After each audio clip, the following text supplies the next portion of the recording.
Good to be with you again. We're going to shift gears tonight, and we're going to be talking about child training. That was one of the requested topics. By the way, thank you for all the requests and ideas that I asked you to give some feedback, Sonny. That was very helpful. In fact, you did such a good job. I'm not going to be able to get to all of the requests. So if earlier in the week I said, yeah, I'll get, a bunch came in, and so we're not going to get to them all. One we won't be getting to is somebody requested some on Acts, but y'all are just starting Acts here, so we won't do that. But what we'll do tonight is we'll do one on child training, and let's go ahead and get right to it. So in Genesis chapter 2, verse 24, there's a very famous verse. If you want to open your Bible and read it with me. Genesis chapter 2 and verse 24. Therefore a man shall leave his father and his mother and hold fast to his wife, and they shall become one flesh. And of course, you'll recall that Jesus comments on this in Mark chapter 10, and he talks about what God joined together, let not man put asunder. And I want you to stop and think about how many ways right now this is under attack. So for a long time, marriage has not been honored very much, and people view marriage as something disposable.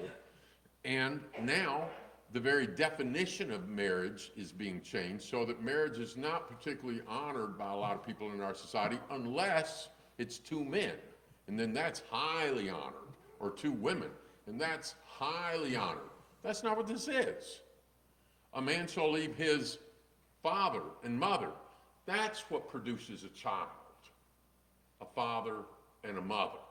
And he shall cleave to his wife.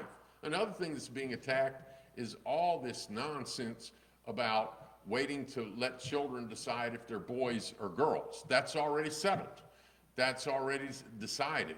So many things.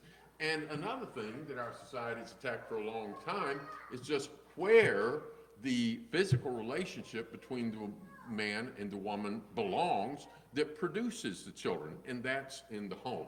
You might remember in the marriage. You might remember during the Me Too movement, there was a lot of talk about, consensual, and that type of thing. Let me show you a good consensual agreement. Do you take this woman to be your lawfully wedded wife to have to hold to keep to yourself to her alone so long as you both shall live? And then vice versa. That's a good consensual agreement. That's where that relationship belongs, in the marriage. And Proverbs 18 says, he who finds a wife finds a good thing. And Proverbs 14 says, a wise woman builds her house, but the foolish tears it down with her own hands. Build your family and your home on the Word of God. So just like in our lives, we're building a house on the Word. Build your home on the Word. And remember that principle. And like Joshua, as for me and my house, we will serve the Lord. In Hebrews 13:4, let marriage be had in honor among all, and let the bed be undefiled. For fornicators and adulterers God will judge. Now I want to say one more thing before we get into specifically talking about parenting, and that's this. In this country, people as a whole are focused more on having better houses instead of better homes. I want you to think about maybe the homes that your grandparents and great-grandparents or great-great-grandparents grew up in. So, like for me, my grandparents would have grown up probably without indoor plumbing in the early days. And your great-great-grandparents or such might have done that. Children don't need the best house, fantastic house. What they need is a solid home. Proverbs chapter 15, let's turn and read that together. Proverbs chapter 15. We're going to be in verse 16 and 17.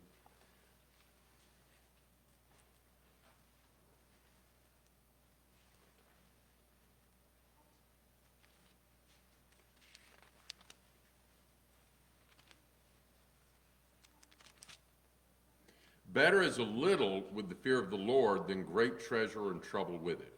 Better is a dinner of herbs where love is than fattened ox and hatred with it. We make more money these days than we used to make. We spend it quicker than maybe we used to spend it. You know, people making more and more money, but now if a 2x4 is $10, it doesn't mean it's going to go very far. But it's easy to get into a trap where you think, oh, here's how much money we'll make, and here's how much money we'll make, and get busy making money and acquiring debt, and then all of a sudden, whah, there's a baby. Who's going to take care of that baby? And too many people keep trying to make money, and nobody's staying home with the baby, and the baby gets turned over to a daycare where somebody may be being paid minimum wage.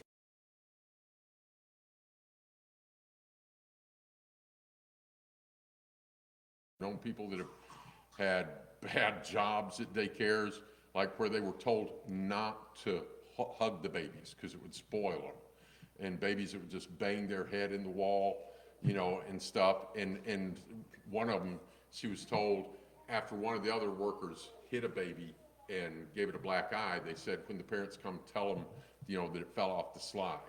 And her job one time was to scribble pictures so that they could say, oh, look what your child did. Children need their mom. Children also need their dad. But when you look at the curses in the garden, the curses around the woman related especially to her domestic duties, and the curses around the man related especially to being the provider of the food. That doesn't mean you don't get overlap and be a team and work together, but don't get so caught up in the materialism of our country that you're not there for your children. Proverbs 22 verse 6, train up a child in the way he should go. Even when he is old, he will not depart from it. In Proverbs 29:15, a rod and reproof impart wisdom, but a child who is unrestrained brings shame to his mother. And I want you to think here about time issues for a minute. We talked about, when we talked about design the other day, we talked about a bird's nest and a robin. Do you remember how long it takes from the time the robin hatches to the time it leaves the nest? 2 weeks, right?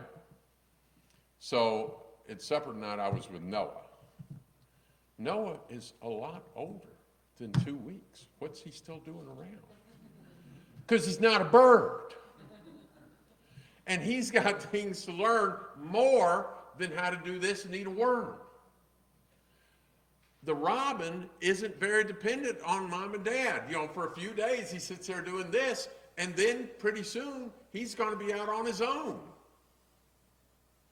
Noah and all the other little children that were given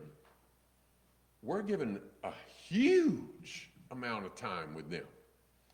He wasn't ready to go at 2 weeks. He wasn't ready to go at 2 months. And at 2 years, you're not going to send him packing. We're given a lot of time with our children. What do we need to use that time for? Preparing them, training them. Look at Deuteronomy chapter 6. Same chapter where we have that, the greatest commandment, love God with all of your heart, soul, and mind. And there in verse 4, after saying that, then it says in verse 7, you shall teach them diligently to your children. Talk to them when you sit in your house, when you walk by the way, when you lie down, when you rise. We need to be training children. Some of it can be formal, and some of it can be casual interaction. You know, maybe you're on the farm and you teach them some principle. Maybe you're going down the road and you see some prisoners, you know, and they say, who are those? Well, those are prisoners. Why are they prisoners? Say, well, probably their daddy didn't care enough about them to stick around and be with them and train them. And that's what I'm wanting to do for you, because I don't want you to end up like that. You know, all sorts of opportunities to help kids understand things. And fathers, we're to train them up in nurture and admonition of the Lord. Let's start with early child training. And let's begin with basic vocabulary. What are the first words that babies learn? You know, mama, daddy, those are pretty high up there.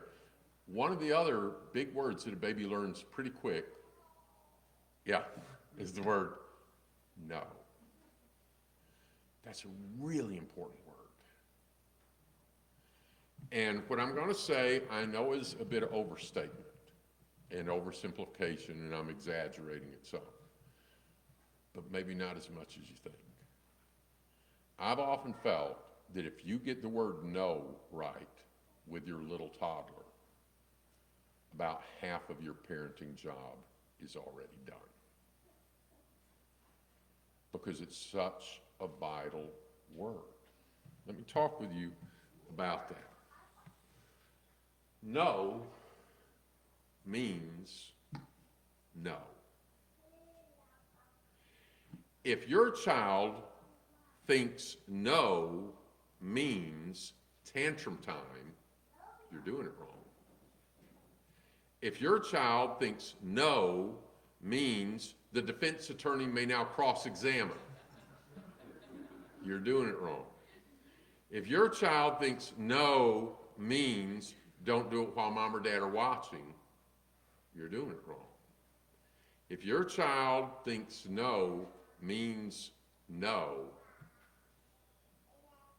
you've made huge progress, and a lot of your work is already done. There will be more challenges, and as they get older, you'll get new challenges.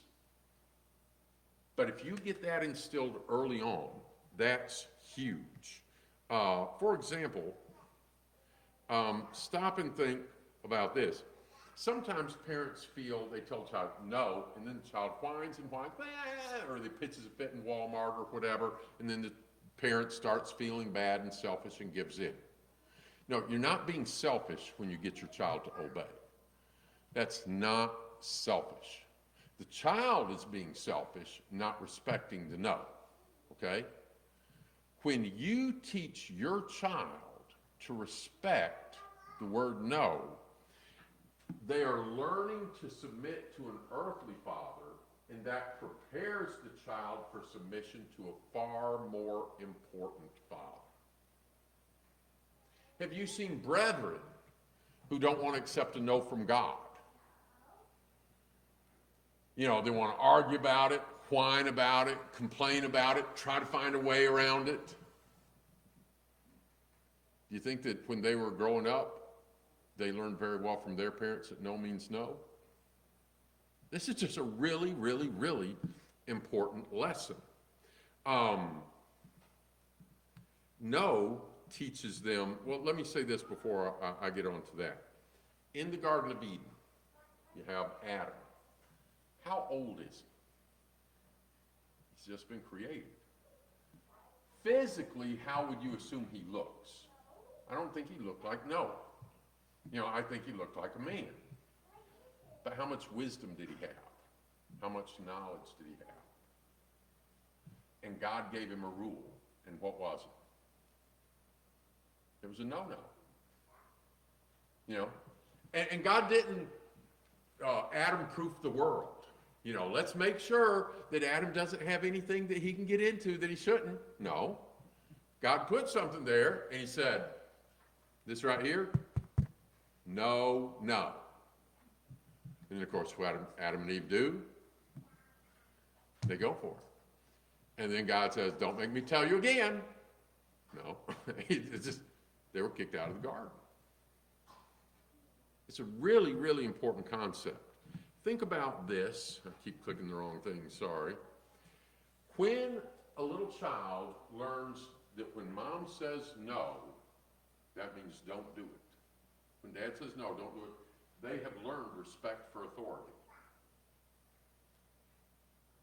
They have also learned, I won't always get my way. Now, please, by the way, don't make everything no. Don't say, I'm going to be a good parent. You know, Dad, can I play in the interstate? No. Can I play in the driveway? No. Can I play in the yard? No. Can I have fun? No. Can I breathe in and out? No. That's not a good parent. There should be lots of yeses. You know, can I have some ice cream? Can we make homemade ice cream, this weekend? Yeah. Dad, can we go play ball? Yeah. Buddy of mine I grew up with, in high school, he had 2 Mustangs. He had a classic, like 64, 65, 2+2, and he had a Mach 1. He's an alcoholic today. But he told me one time, my dad will buy me anything I want, but he would never play ball with me. That's pretty sad. There should be lots of yeses. But when it's no, he needs to understand no. When he understands that, he learns as a little bitty guy, I don't always get my way. And you know what? That's real life. Adults, do we always get our way? When there's an election, do you always get your way? when all sorts of things happen, do you always get your way? That's not real life. Also, it teaches him or her that behavior is more important than desire. When the child wants something and mom says no, and he realizes that's no, it teaches him behavior is more important than denial. And it teaches him self-denial and self-control. Well, what did Jesus say we have to come to him? If any man would come to me, Luke 9:23, let him deny himself and take up his cross and follow me.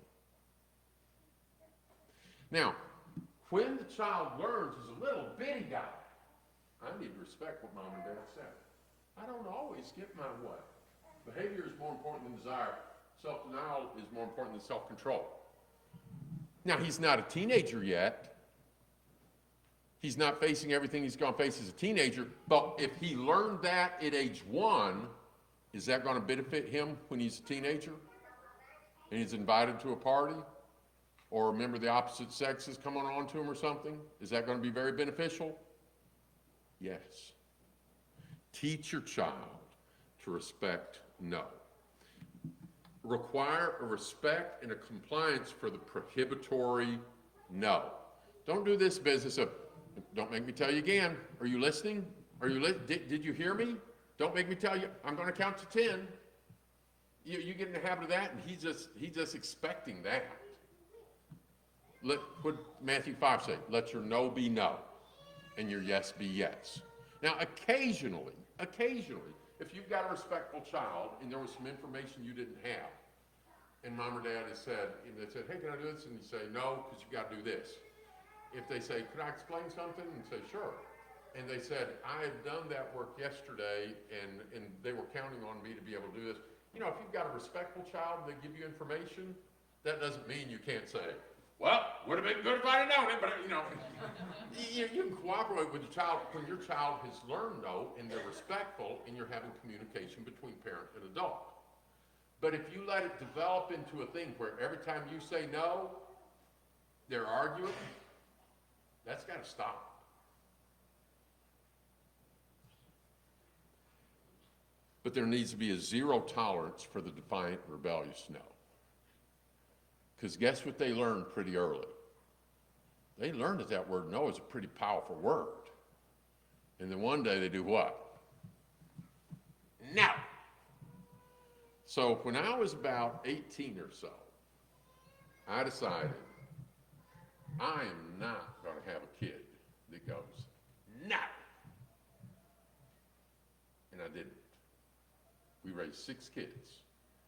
I'm not going to tell you that none of them ever, at some point, went no. But if they did, they found out why they're not supposed to do that anymore. Teach them to respect a prohibitory no, but don't tolerate that defiant, rebellious no.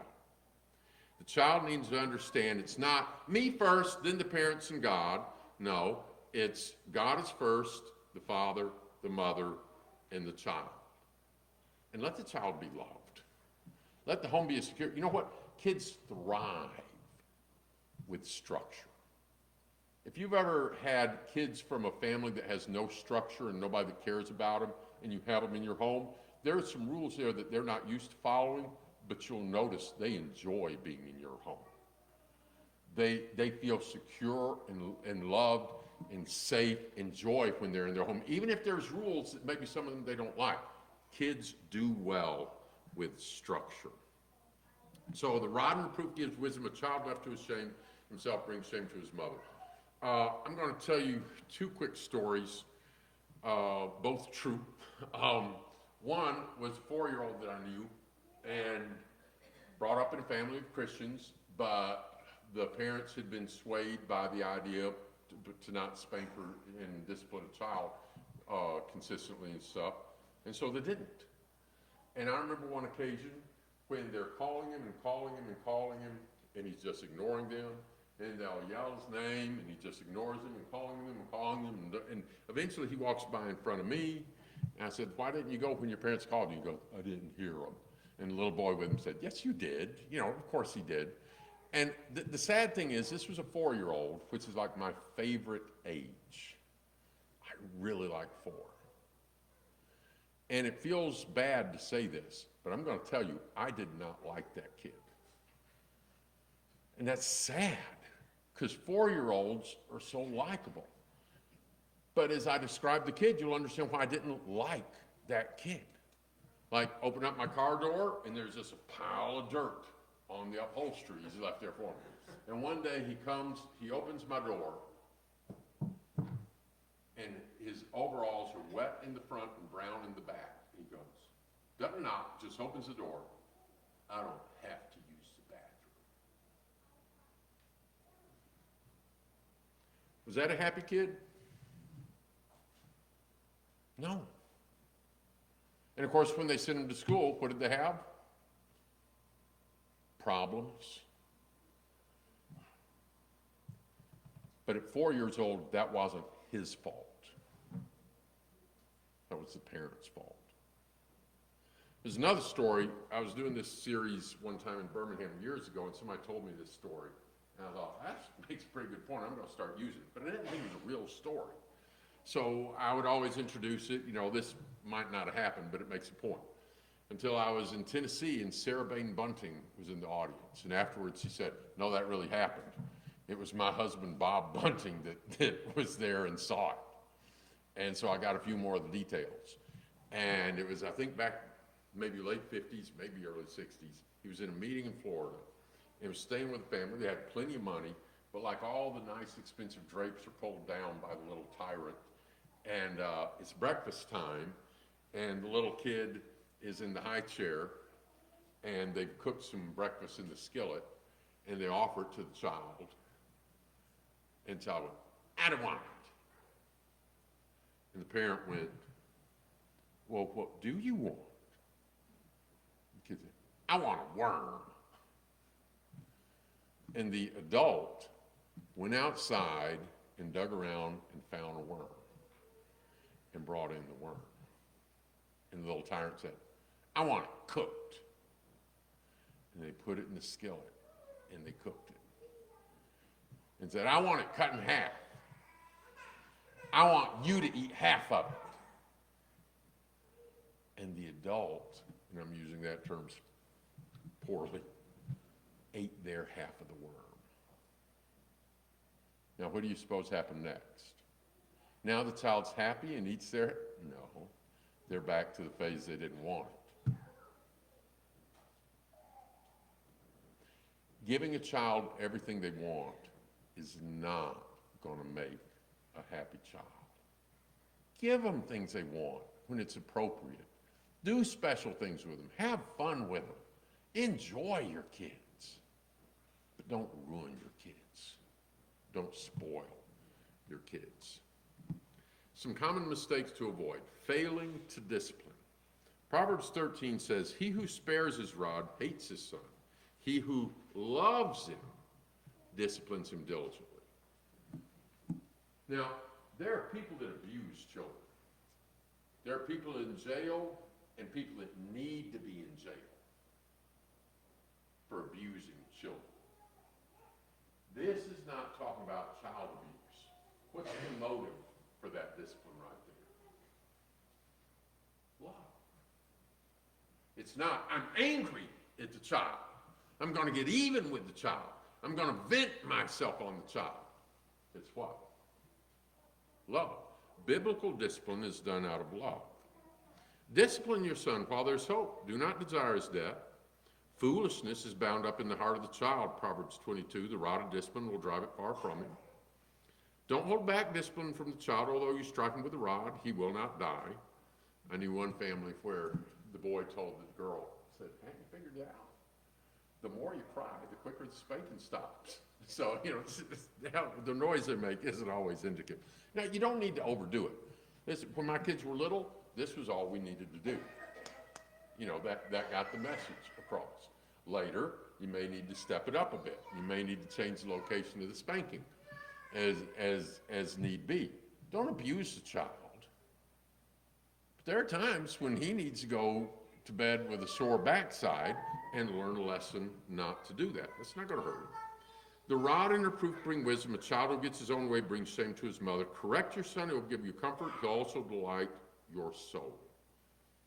So the first mistake to avoid, don't fail to discipline. Discipline your child. I'm glad my parents disciplined me. Mistake number 2, rewarding misbehavior. You might think, who would do that? Do you think of some things we do in life to reward people? Maybe, on the job, you do a real good job, and they give you a bonus.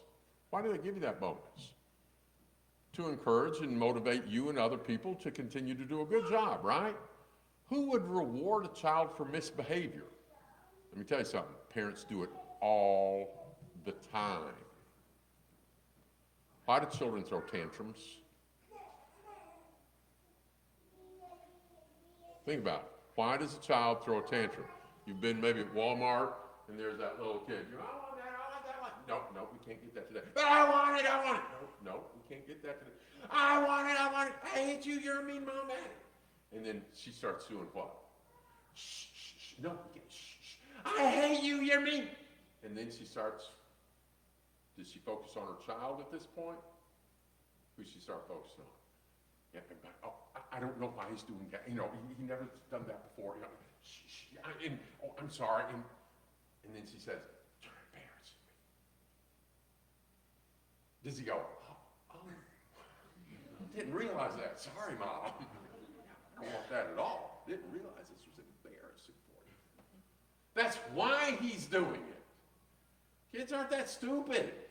He knows how this works. He knows, I don't want that. No, we can't have that today. Yes, ma'am.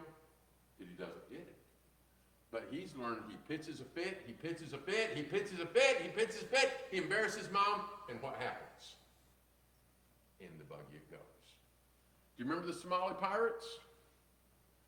When the Somali pirates started, I thought, really? Pirates? In these days? Well, yeah, because they kept getting paid off.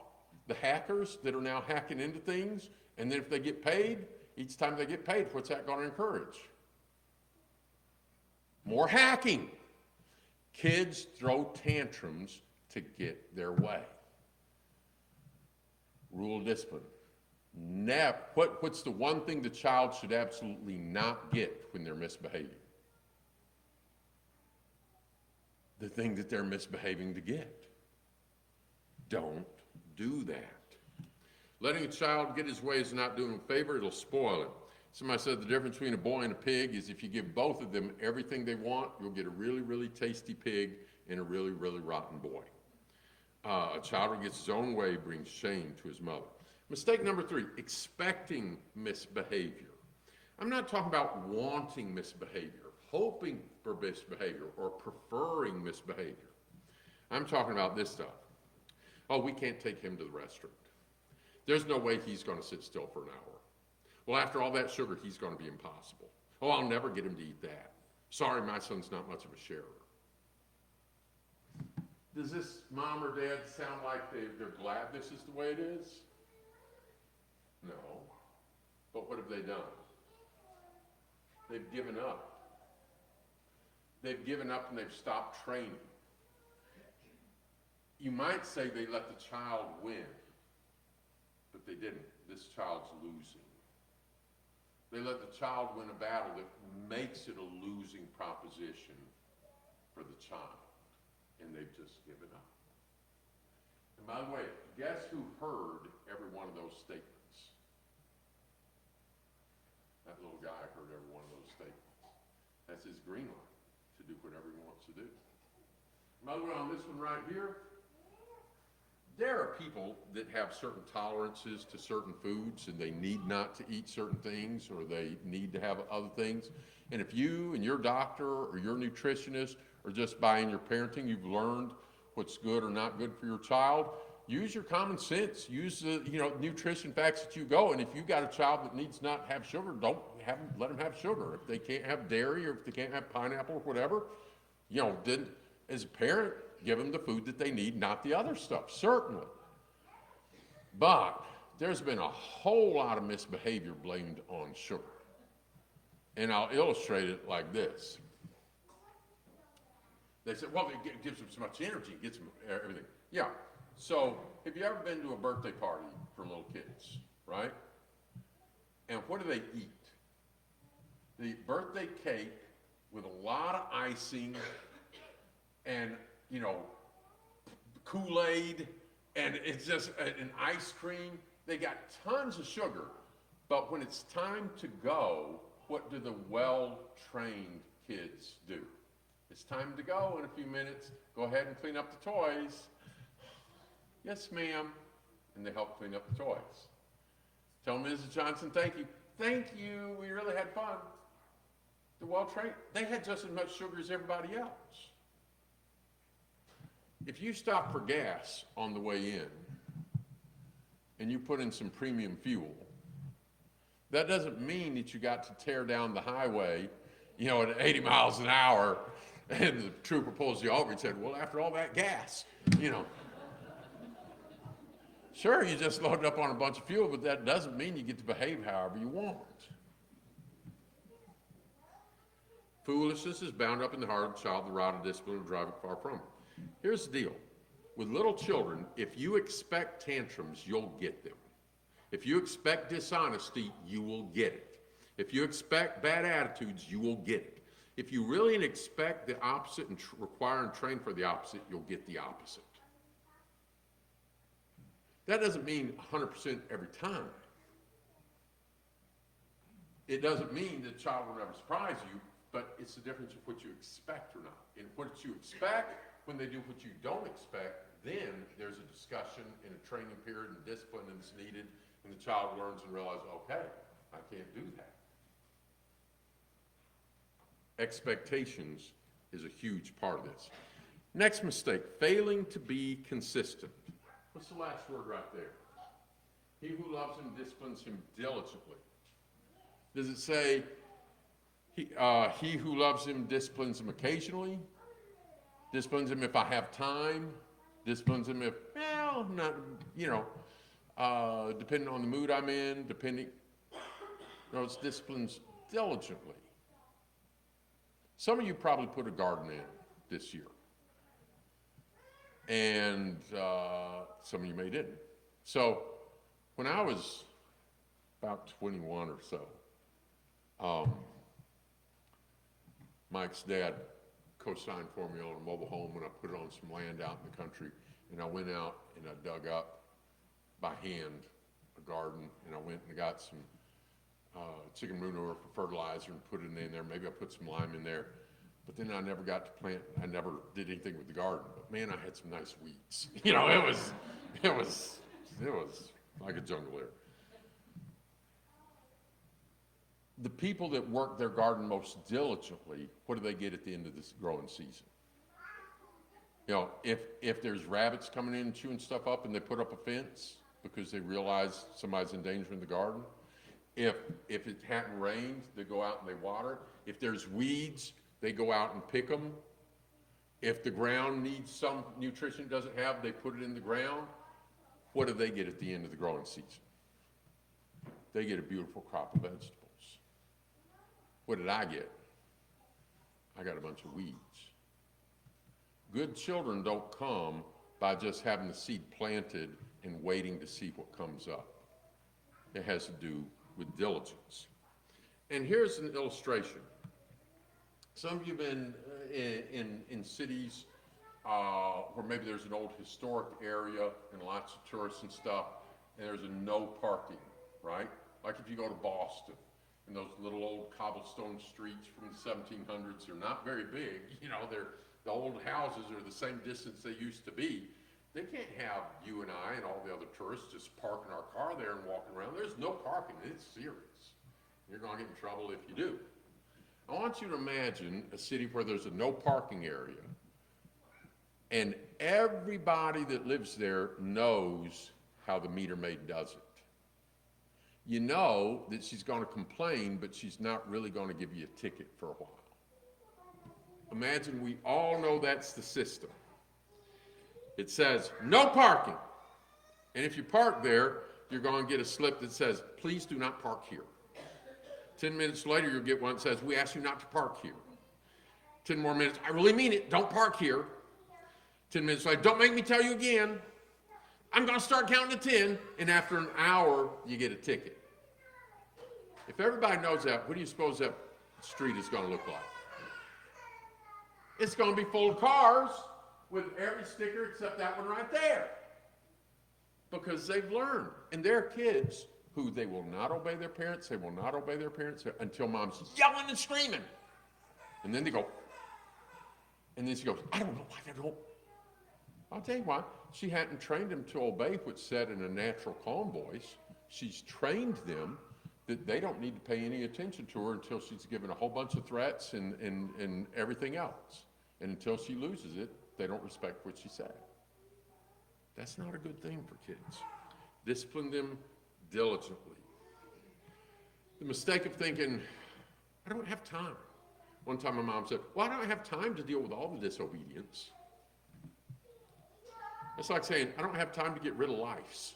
If your kid comes home with lice, guess what you suddenly need to have time for? That's because that problem's going to get worse. Go ahead and deal with it. By the way, side point, one time one of our kids had been at a great-grandparent's house where some cousins had been, came back, got lice we didn't know about for a good while. I kept putting that poison on, felt really bad. Bertina got on, and she found something from Harvard. It was really good. Those lice, they have a little breathing hole. Just cover your head with olive oil, put on a shower cap, and it does them in. Do that about 3 days. But you know what? It took some time. Take the time. Child training time is well invested time and saves time. What does Hebrews 12 say? All discipline seems for the moment not to be joyful but sorrowful, yet afterwards it yields a peaceful fruit. He that spares a rod hates his son. He who loves him disciplines him diligently. Number 6, the problem of failing to control self. Again, the proper motivation is love. Discipline versus abuse. I was watching a program one time, and it was hosted by a man and a woman, and they had a male child expert on there. By the way, some of those child experts don't know what they're talking about. I was teaching on this subject in Maryland one time, and one of the sisters brought a friend of hers. Her husband was one of the child experts. Like at one of the school shootings years ago, the federal government flew him out to, talk to the kids and deal with the kids because he, on paper, was a child expert. This sister, this friend of mine, she knew the home. She said that they had one daughter that was in total rebellion and was all into like the black and goth and all of that. And yet, he had a diploma and was supposed to be a child expert. Well, this program had this expert on there, and he was talking about never, ever strike a child. And the mom on the program says, well, if my 2-year-old is picking up something sharp or dangerous, I'll go like, no. And he goes, and it's important to know that that's wrong. And then he starts taking questions from the audience. And a lady in the back says, my problem is I'm always yelling and screaming at my kids. And he went, oh, don't worry about that. I've got a 3- and 4-year-old. I yell and scream at them too. And I put two and two together. You know, if you think you can't go, no, to a little child to teach a lesson, guess what you might end up doing? You might end up doing a lot of yelling and screaming. Which is more healthy for a child? To lovingly receive some discipline, I mean it, no. Yeah, and then say, and then after they apologize, get a hug, everything's good. That doesn't hurt a child. How about getting yelled and screamed at every day? That's child abuse. There's more than one kind of child abuse. There's the people that physically abuse children, there's people that sexually abuse children, there's people that emotionally abuse children. Why won't you obey? And don't ever say these kind of things to your kid. What's wrong with you? I don't know why you don't do right. What did that little guy just hear? I'm defective, and the adults don't know what the problem is. Don't do that to your child. He's going to do some silly foolishness is bound up in the heart of the child. He's going to do some disobedient things. He's going to do some stupid things. You're there to train him. You're there to train her. Don't put it on them like they're defective and that you don't know what it is. Train them. Discipline them lovingly. And, you know, sometimes there's going to be some stress and strain and strife.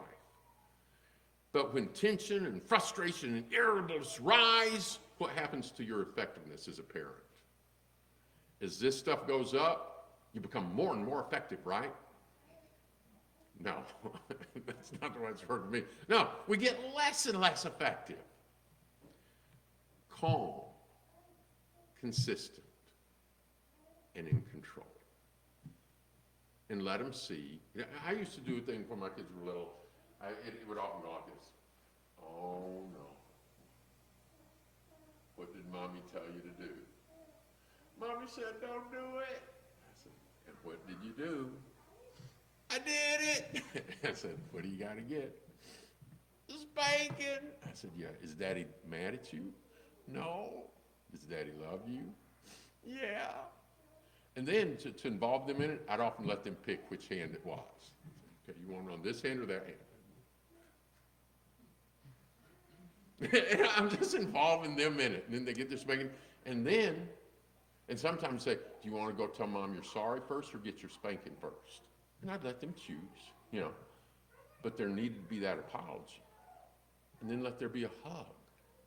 It's not like, yeah, I whipped him, we're done. No, there's a lot more to it than whipping a kid. Apologies are important.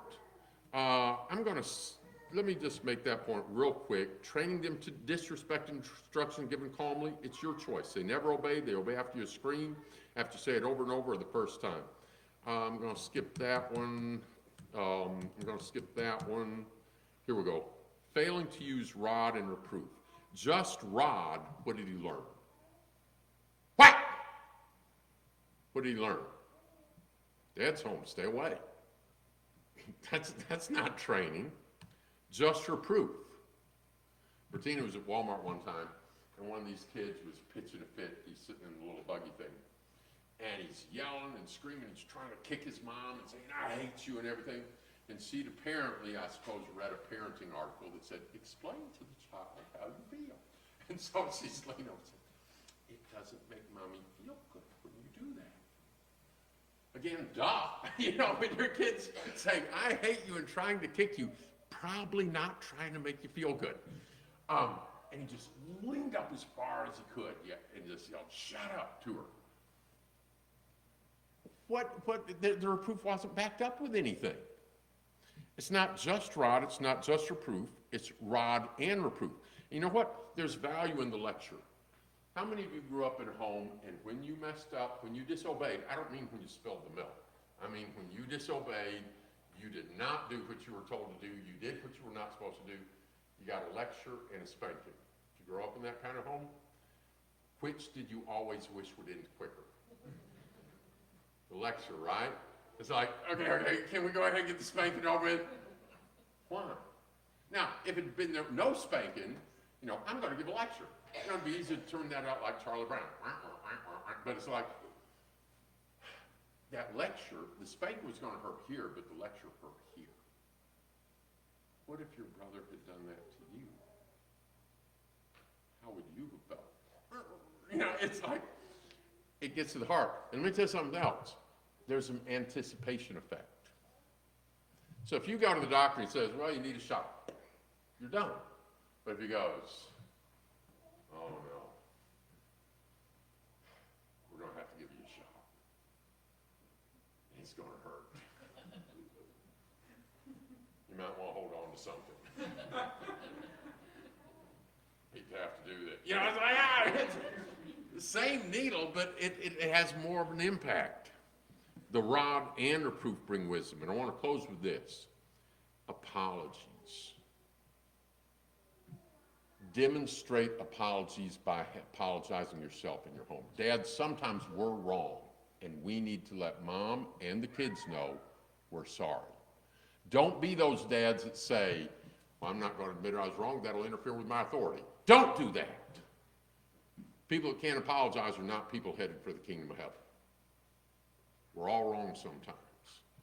And when we're wrong and we refuse to admit it in front of our wife and kids, do you think we fooled anybody? Do you think our wife goes, oh, wow, didn't realize I was married to Mr. Perfect? No, that's not what they see. Moms, when you're wrong, admit it. Dad, when you're wrong, admit it. And this teaches children to apologize. And so after the spanking, have the apology, have the hug, everything's good. I want to close with these thoughts real quick. When we realize, okay, I got to apologize, we can make some really bad ones sometimes. There's the minimizing apology. Perhaps I made a mistake. Maybe my action wasn't the best. No one's perfect. There's the accusation apology. Well, I'm sorry you got so upset over that. I'm sorry you were so bothered. That's not an apology. There's the hypothetical apology. If I may have made a mistake that appeared to be wrong, that's not an apology. There's the I'm sorry but. Well, I'm sorry, but you did. It just steals away the apology. If there's something you want them to think about, put that first. Say, I'd like you to think about whether or not that was fair. But regardless of whether or not you were fair, I know that I reacted badly. And what I said was not kind, and it wasn't accurate, and it was hostile, and I'm sorry. End it there. Don't go, but, end it. That feels like an apology. And then there's the angry apology. I'm sorry. You want to see a good apology? The prodigal son. I'm going to go to my father. I'm going to say I've sinned against heaven and in your sight. I don't deserve to be your son. That's an apology. And that's the attitude we need to have towards God. And if you need to come back to your Father, won't you do so as you stand and sing? Thanks for watching. If you found this video to be beneficial, please follow us on Facebook or subscribe to our YouTube channel. Feel free to share it with others that you feel like may benefit from it. If you need to contact us, please contact us via email at quinn.church@yahoo.com. Also, if you're in the area, we would love for you to come visit with us at one of our assemblies. Have a good day.